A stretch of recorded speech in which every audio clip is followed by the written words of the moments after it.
اسکندر اعظم کون تھا؟ مقدونیہ کا الیگزینڈر یا تاریخ اسلام کے حضرت عمر فاروق رضی اللہ عنہ؟ یہ وہ سوال ہے جس کا جواب دینا دنیا بھر کے مورخین پر فرض ہے۔ آج SMS کا دور ہے۔ موبائل کے میجک سسٹم کے ذریعے سے خیالات کو چند سیکنڈوں میں دنیا کے کسی بھی کونے میں پہنچایا جا سکتا ہے۔ اسی طرح فیس بک کے ذریعے سے ہر تحریر اور ہر تقریر کو دنیا کے ہر انسان تک پہنچایا جا سکتا ہے۔ آج حضرت عمر فاروق رضی اللہ تعالیٰ عنہ کی ولادت کے موقع پر میں پوری دنیا کو اپنی تقریر کے ذریعے سے ایک تحفہ دینا چاہتا ہوں۔ میں نے بچپن میں پڑھا تھا مقدونیہ کا الیگزینڈر 20 سال کی عمر میں بادشاہ بنا۔ 23 سال کی عمر میں وہ مقدونیہ سے نکلا۔ اس نے سب سے پہلے پورے یونان کو فتح کیا، پھر وہ ترکی میں آیا، پھر اس نے ایران کے دارا کو شکست دی، پھر وہ شام میں داخل ہوا، پھر اس نے یروشلم اور بابل کا رخ کیا، پھر وہ مصر میں آیا، پھر اس نے ہندوستان کا رخ کیا۔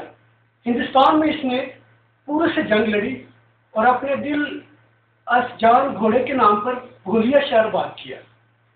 مکران سے واپسی کا سفر شروع کیا۔ راستے میں ٹائیفائڈ کے بخار میں مبتلا ہوا اور 33 سال کی عمر میں انتقال کر دیا۔ آج تک دنیا کو یہ بتایا گیا کہ وہ دنیا کی تاریخ کا سب سے بڑا فاتح بادشاہ اور جرنیل تھا۔ اس کی قابلیت، فتوحات اور کارناموں کو دیکھتے ہوئے تاریخ نے اس کو الیگزینڈر دی گریٹ کا نام دیا اور ہم نے اسے سکندر اعظم یعنی بادشاہوں کا بادشاہ بنا دیا۔ لیکن آج 21ویں صدی کے 11ویں سال کے 5ویں مہینے کی 29 تاریخ کو میں پوری دنیا کے سامنے یہ سوال رکھتا ہوں کہ حضرت عمر فاروق رضی اللہ تعالیٰ عنہ کے ہوتے ہوئے الیگزینڈر کو سکندر اعظم کہلانے کا حق حاصل ہے؟ میں پوری دنیا کے مورخین کو حضرت عمر فاروق رضی اللہ تعالیٰ عنہ اور الیگزینڈر کے فتوحات اور کارناموں کے موازنے کی دعوت دیتا ہوں۔ آپ بھی سوچئے، الیگزینڈر بادشاہ کا بیٹا تھا۔ دنیا کے بہترین لوگوں نے اس کو گھوڑ سواری سکھائی، ارسطو جیسے استادوں کی اس کو صحبت ملی، اور جب وہ 20 سال کا ہوا تو اس کو تخت و تاج پیش کر دیا گیا، جبکہ اس کے مقابلے میں حضرت عمر فاروق رضی اللہ تعالیٰ عنہ کی 7 پشتوں میں کوئی بادشاہ نہیں گزرا تھا۔ آپ اونٹ اور بھیڑ بکریاں چراتے چراتے بڑے ہوئے۔ آپ نے تیر اندازی اور تلوار بازی بھی کسی اکیڈمی سے نہیں سیکھی تھی۔ الیگزینڈر نے 10 سالوں میں اپنی آرگنائزڈ آرمی کے ذریعے 17 لاکھ مربع میل کا علاقہ فتح کیا، جبکہ اس کے مقابلے میں حضرت عمر فاروق رضی اللہ تعالیٰ عنہ نے بغیر کسی آرمی کے، آرگنائزڈ آرمی کے بغیر 22 لاکھ مربع میل کا علاقہ فتح کیا، اور اس میں روم اور ایران جیسی 2 سپر پاور بھی شامل تھیں، جو کہ آج کے سیٹلائٹ میزائل اور آبدوزوں کے دور میں اتنی بڑی سلطنت کسی حکمران کے پاس موجود نہیں، جو کہ حضرت عمر فاروق رضی اللہ تعالیٰ عنہ نے نہ صرف گھوڑوں کی پیٹھ پر بیٹھ کر فتح کی تھی بلکہ اس کا نظام اور سلام بھی چلایا تھا۔ الیگزینڈر نے اپنے فتوحات کے دوران اپنے بے شمار جرنیل قتل کروائے، بے شمار جوانوں اور جرنیلوں نے اس کے خلاف بغاوتیں کی۔ ہندوستان میں اس کی فوج نے آگے بڑھنے سے انکار کر دیا، لیکن حضرت عمر فاروق رضی اللہ تعالیٰ عنہ کہ کسی ساتھی کو ان کے حکم کی سرتابی کرنے کی ضرورت نہیں ہوئی۔ آپ ایسے کمانڈر تھے کہ عین میدان جنگ میں تاریخ اسلام کے سب سے بڑے سپہ سالار حضرت خالد بن ولید کو معزول کر دیا، اور آپ کے حکم کی عدولی کرنے کی کسی کو ضرورت نہیں ہوئی۔ آپ نے سعد بن ابی وقاص کو گورنر سے ہٹا دیا، حارث بن عاص کا مال ضبط کر لیا، خمیس کے گورنر کو گورنر سے ہٹا کر اونٹ چارنے پہ لگا دیا، اور آپ کے کسی ساتھی کو آپ کے حکم کی عدولی کرنے کی ضرورت نہیں ہوئی۔ الیگزینڈر نے 17 لاکھ مربع میل کا علاقہ فتح کیا اور دنیا کو کوئی سسٹم، کوئی نظام نہیں دے سکا، جبکہ حضرت عمر فاروق رضی اللہ تعالیٰ نے دنیا کو ایسے سسٹم دیے جو آج بھی پوری دنیا میں رائج ہے۔ آپ نے فجر کی نماز میں الصلاۃ خیر من النوم کا اضافہ فرمایا. آپ کے عہد میں نماز تراویح کا باقاعدہ سلسلہ شروع ہوا. آپ نے شراب نوشی کی سزائیں مقرر کی. آپ سن ہجری کا اجرا، جیل کا تصور دیا، پولیس کا نظام بنایا، موزروں کی تنہائی مقرر کی، مسجدوں میں روشنی کا انتظام فرمایا. ایک مکمل عدالتی نظام کی بنیاد رکھی. دنیا میں پہلی بار دودھ پیتے بچوں، بیواؤں اور بیاسروں کے وظیفے مقرر کیے. پولیس کا نظام، اپاشی کا نظام، فوجی چھوڑیاں بنوائی، فوج کا باقاعدہ محکمہ قائم کیا. دنیا میں پہلی بار حکمرانوں، سرکاری عہدیداروں اور ولیوں کے اثاثے ڈکلیئر کرنے کا تصور دیا. ناانصافی کرنے والے ججوں کی سزائیں مقرر کی. آپ راتوں کو قافلوں کی چوکیداری کرتے. آپ کا فرمان تھا قوم کا سردار قوم کا سچا خادم ہوتا ہے. آپ کی مہر پر لکھا تھا عمر نصیب کے لیے موت کافی ہے.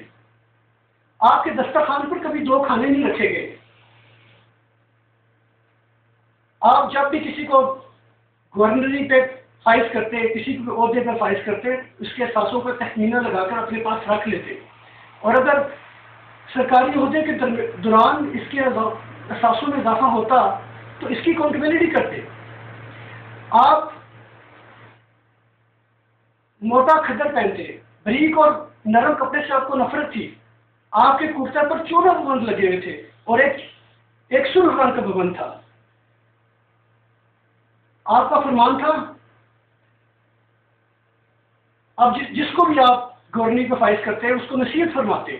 کبھی ترکی گھوڑے پر نہ بیٹھنا، کبھی دربان نہ رکھنا، چھنا ہوا آٹا نہ کھانا، کسی فریادی پر اپنا دروازہ بند نہ کرنا. آپ اسلامی تاریخ کے پہلے خلیفہ تھے جسے امیر المومنین کا خطاب کیا گیا. دنیا کے ہر مذہب کی کوئی نہ کوئی خاصیت ہوتی ہے، کوئی نہ کوئی خوبی ہوتی ہے. اسلام کی سب سے بڑی خاصیت عدل ہے، اور حضرت عمر فاروق رضی اللہ تعالیٰ عنہ اس خصوصیت پر پورے اترتے ہوئے نظر آئے نہیں، بلکہ وہ پوری طرح نظر اپنے آپ کو انہوں نے اس پر ڈھالا ہوا تھا. آپ کا یہ فرمان آج بھی چارٹر کی حیثیت رکھتا ہے کہ مائیں بچوں کو آزاد پیدا کرتی ہیں، تم نے کب سے ان کو غلام بنا لیا. آپ کے عدل اور عدل فروخی، آپ کے عدل کرنے کی وجہ سے عدل فروخی ہو گیا. آپ کا فرمان تھا کہ میرے دور حکومت میں اگر کوئی فراق کے کنارے کوئی کتا بھی بھوکا مر گیا تو اس کا بھی حساب عمر کو دینا پڑے گا. وفات کے وقت آپ مقروض تھے، آپ کا واحد گھر بیچ کر آپ کا قرضہ اتارا گیا. آپ کی وفات کے وقت دور جنگل سے، آپ کی سلطنت کے ایک علاقے کے دور جنگل سے چرواہا دوڑتا ہوا آیا اور چلا کر بولا کیا حضرت عمر فاروق رضی اللہ تعالیٰ کا انتقال ہو گیا؟ لوگوں نے حیران ہو کے پوچھا تم مدینے سے دور جنگل میں اتنی دور رہتے تمہیں اس سانے کا کس طرح علم ہوا؟ وہ چیخ کر بولا میری بکریاں جنگل میں آزاد چرتی تھی، کسی درندے کی ضرورت نہیں ہوتی تھی کہ ان کی طرف کوئی نظر اٹھا کر دیکھے. آج پہلی بار بیریا میرے بھیڑ کے بچے کو اٹھا کے لے گیا، اور اس کی ضرورت کو دیکھتے ہوئے میں نے یہ اندازہ لگایا کہ آج حضرت عمر فاروق رضی اللہ تعالیٰ کو دنیا میں موجود نہیں. الیگزینڈر کو آپ حضرت عمر فاروق رضی اللہ تعالیٰ کے سامنے رکھ کے دیکھیں. الیگزینڈر آپ کو حضرت عمر فاروق رضی اللہ تعالیٰ کے سامنے پہاڑ کے سامنے کنکر دکھائی دے گا، کیونکہ اس کی حکومت اس کی وفات کے 5 سال بعد ختم ہو گئی. لیکن حضرت عمر فاروق رضی اللہ تعالیٰ نے اپنے دور خلافت میں جس جگہ میں بھی اسلام کا جھنڈا، جس خطے میں بھی اسلام کا جھنڈا بجوایا، وہاں آج بھی اللہ اکبر کے نعروں کی آواز آ رہی ہے. وہاں لوگ آج بھی حضرت عمر فاروق رضی اللہ تعالیٰ عنہ کے اللہ کے حضور سجدہ کرتے ہیں. الیگزینڈر کی برائی حکومت اور الیگزینڈر کا نام صرف کتابوں میں محدود رہ گیا، لیکن حضرت عمر فاروق رضی اللہ تعالیٰ نے دنیا کو ایسے سسٹم دیے جو کہ آج بھی کسی نہ کسی شکل میں دنیا کے 245 ممالک میں کسی نہ کسی شکل میں رائج ہیں. آج بھی جب کسی ڈاکخانے سے خط نکلتا ہے، آج بھی جب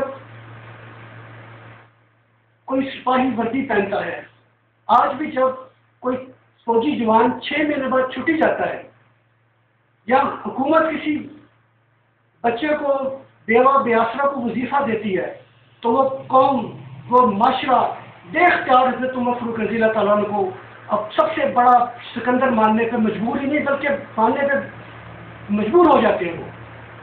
لیکن معاشرے چند ان حکمرانوں کے جو کہ احساس کمتری کی وجہ سے کلمہ تک پڑھنے کے لیے بھی ادھر ادھر دیکھتے ہیں. ایک دفعہ انہی حکمرانوں نے انگریز سرکار کو دھمکی دی کہ اگر ہم گھروں سے باہر نکل آئے تو تمہیں چنگیز خان یاد آ جائے گا، جس پر جواہر لال نہرو نے مسکرا کر کہا کہ آج یہ حکمران، یہ مسلمان جواہر لال چنگیز خان کی دھمکی دینے کے لیے تو کتنے بڑے شان سے دھمکی دیتے ہیں، لیکن یہ بھولے ہوئے ہیں کہ ان میں ایک حضرت عمر فاروق رضی اللہ تعالیٰ عنہ بھی تھے. آج ہم بھولے ہوئے ہیں کہ ہم میں ایک حضرت عمر فاروق رضی اللہ تعالیٰ عنہ بھی تھے، جن کے بارے میں حضور پاک صلی اللہ علیہ وسلم نے فرمایا تھا کہ میرے بعد اگر کوئی نبی ہوتا تو وہ حضرت عمر خطاب رضی اللہ تعالیٰ عنہ ہوتے.